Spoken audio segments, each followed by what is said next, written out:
He takes a little piece of bread, puts it in, and I believe he's allowing the fish to come around that bread, and he's got them. What a clever bird. Yes, yes, there he goes. And he takes the bread.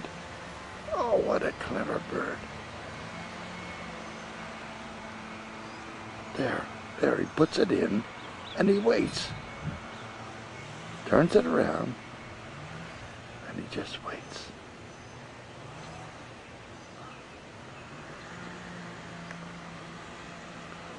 He's moving to different areas. There, he's got the fish. What a shrewdy. And he moves the bread around.